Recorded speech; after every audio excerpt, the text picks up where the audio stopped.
need a driver. Be my driver.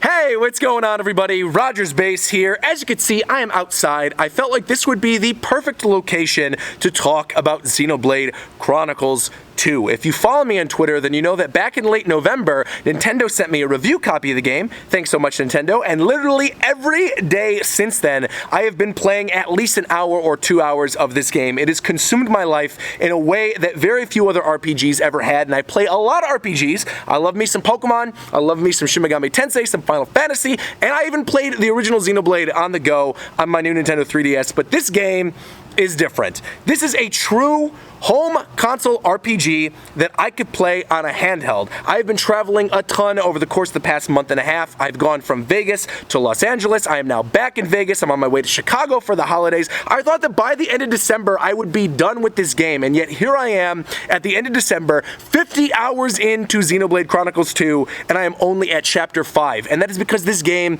is so massive and throws so many things at you, so many different monsters to kill, so many places to explore, so many side quests to do, that it is overwhelming in the best possible way. I feel like there are a lot of RPGs nowadays that just feel padded, or that there's like a difficulty spike that is just there sort of like to stop your progress. Xenoblade does not feel like that. There are always really powerful monsters like around the environment, but it never feels like it is sort of like holding you from exploring the world, or basically like locking you away from a certain objective. I mean, yes, the story objectives kind of like stop you from reaching a certain point too early, but beyond that, you could literally go anywhere and take on anything, even when you're like level 5. And I think that is so cool. That's something I've always really admired about the Xenoblade franchise. I think the original game on Wii was probably one of my favorite games on the Wii, and was definitely my game of the year that year.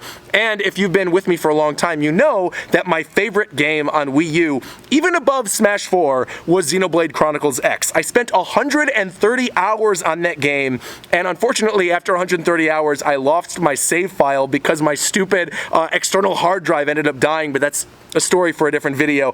But now, I have Xenoblade Chronicles 2 with me. I'm playing on the go. I've got my little SD card in here, so I'm probably not going to lose my save file. And guys, I love this game so much. I don't even really know what I want to focus on first beyond the portability. I've already talked about that.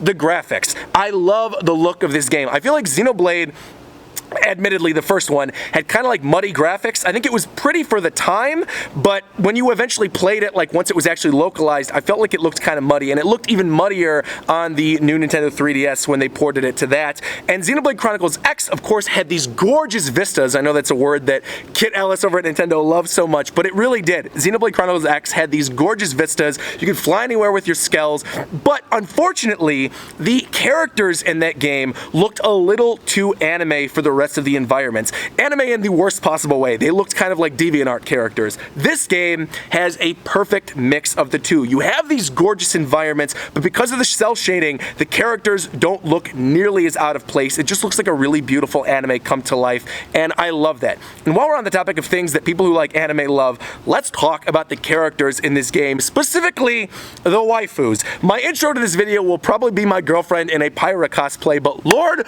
Almighty, Pyra, Mithra, Nia, all these characters, even Poppy, Tora, little Tora, like, and I know Tora's a guy, but still, like, all of the characters in this game are so freaking good, and that's something that I think was really improved upon when you compare this game to Xenoblade Chronicles X for Wii U, and again, I love that game, spent 130 hours on it, but I think one of the biggest problems with Chronicles X was that you would hire out characters to sort of travel with you. That is not the case in this game. You have the drivers, which are sort of the main characters, people like Rex and like Nia, and then you've got the Blades, and a lot of the Blades are characters in their own right, like Pyra and Mithra and Poppy and Rock, but because the other Blades are sort of randomized, you get these cores, and then you activate the cores, and you could either get a rare Blade or a common Blade, and you could send them off on Merc quests. Like, I'm already getting sidetracked talking about all the things the Blades can do.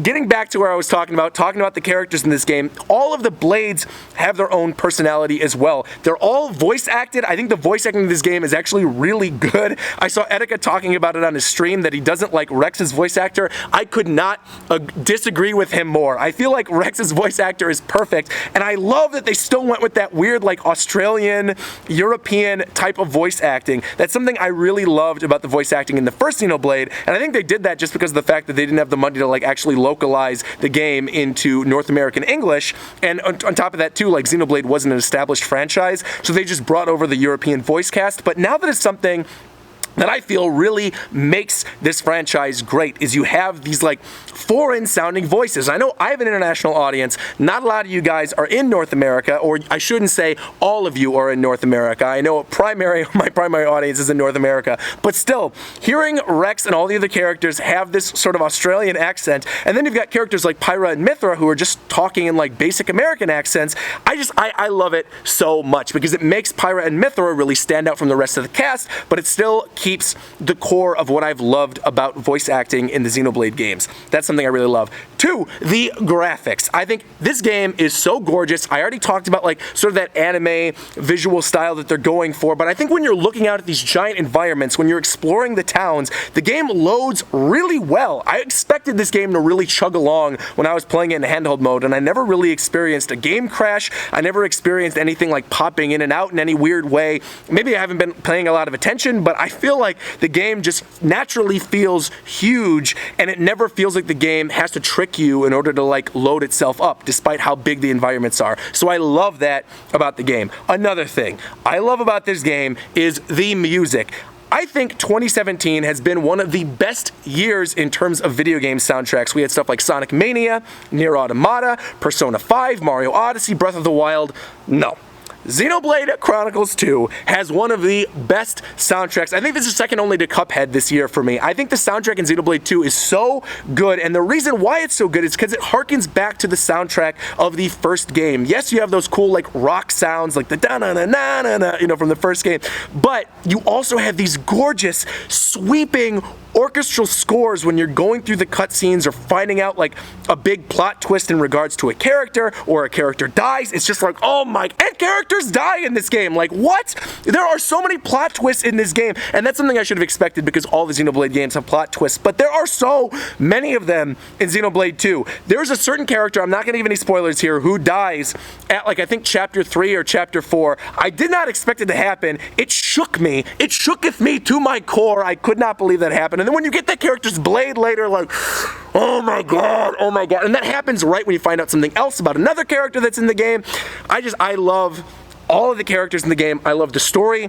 I love the way it's laid out. I love the side quests. I love the way that you develop your towns. Like, I feel like one of my favorite things in the original Xenoblade was developing Colony 9, and now in this game, every town is like that. You can develop your towns by just buying things in the stores, or selling things to people, or buying everything in the store, or talking to characters. And I think that is so cool. One, that naturally makes you feel like you're a part of the world, but two, it doesn't feel like you're grinding when you're trying to level up all these environments. And it very easily could have gone in that direction, and they didn't, and so I'm really, really happy about that. Again, I could gush about this game for hours. I will try to keep this as short as possible, but if you have a Nintendo Switch and you have not yet purchased Xenoblade Chronicles 2, there is something wrong with you. Seriously, go out. I shouldn't say there's something wrong with you, but in the immortal words of Reggie Fils-Aimé, what's wrong with you? this is a game you absolutely need to have. I know some of you guys like your Marios. I love Mario Odyssey 2. I love ARMS. I love Breath of the Wild. I actually still think Breath of the Wild is a better game, but man, oh man, this game checks every box for me. The music, the visuals, the story, the portability, everything. I love it. I have a feeling that my audience will love it too. I hope to do a full-on review once I've actually beaten the game later next year, but for the time being, I really just wanted to get this video out because there's so much that I could just dive into in regards to Xenoblade 2.